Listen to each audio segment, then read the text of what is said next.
So this is just a short one. I am peeling the pumpkin for dinner tonight, and I had a couple of thoughts, and my back hurts really bad, and I needed to stop for a minute. First of all, you get the seeds out, and then you use a spoon, and you go with the grain, with the grain, and you peel the guts out. And they'll come out in a solid layer. See how that just came out just like that? Okay? If you try to peel against the grain or with the grain, they don't come out easily. So that's my first thought. Easy peel. Okay, second thought. I use a potato peeler to peel the outside. Pumpkin peel,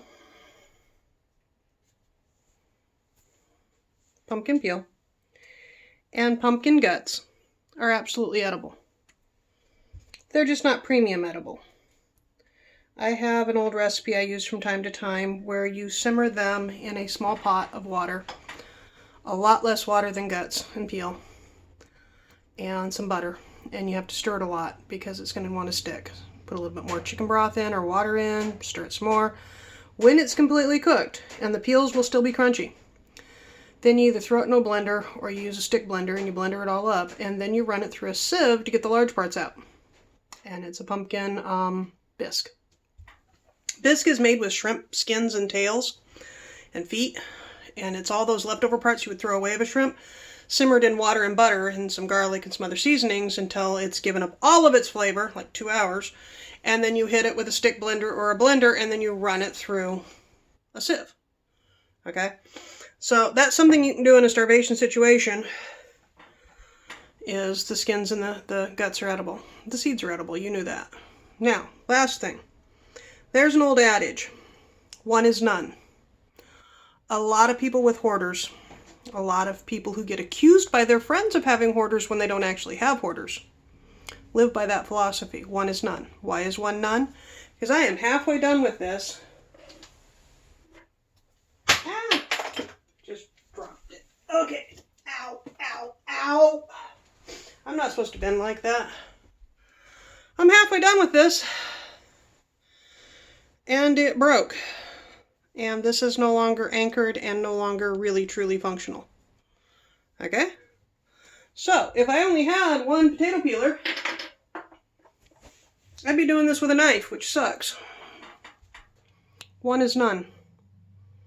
3 is good. 5 is too many. Should always have a backup. You know? That's a life philosophy that a lot of people don't have. I was watching a video of somebody who trains dogs that I know that is otherwise a really smart person. But her house is barren. Literally, you can see the back wall through the kitchen table, through the chairs. It's barren. There's nothing. There's no books on the bookshelf. There's a couple of knickknacks, but only a couple. You know, like a wedding photo and the kid's 3rd birthday photo. There's one picture or whatever on one wall. Her house is barren, and she goes into her kitchen because it's the day that they meal prep, and once a month they make the meatballs that go into the dog's foods, which aren't really meatballs, but they're called meatballs. Anyway. And she's meal prepping, and she tells her daughter, go get the bowl. And the camera pans over, so somebody's working the camera, and the daughter opens up the cupboard, and the cupboard has one bowl on one shelf, and 2 plates on this shelf, and a cup up here. I mean, there's nothing in the cupboard. That kind of stuff's traumatic to me. No books is traumatic to me. If I go into your house and you have no books, our friendship's pretty much over. You know? Anyway, we have too much stuff. I made a comment about 3 out of 5 of our skillets are hitting the end of their life. They're all scarred up. They're more than 4 years old. One was bought since we got here, but they're old and they're scarred up and they're sticking and they're a problem for cooking with.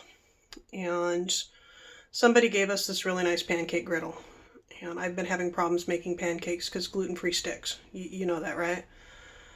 And I've been doing the Jesus, if I had the right equipment, this wouldn't be a problem complaint. And then they gave us this griddle and I go to make pancakes and I'm like, flip, flip, flip.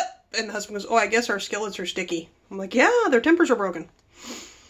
So we've been talking about at some point in the next couple of months buying a box of pots and pans and then getting rid of the old skillets and color coordinating and all that. And Puppy's like, but that doesn't seem like enough. And I'm like, it's plenty if the dishes get done every third day.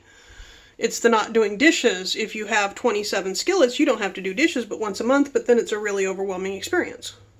Plus we have the woks. We have too many woks because we use woks too. Anyway, one is none.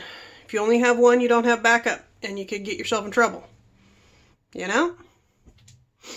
Talk to you later. Bye-bye.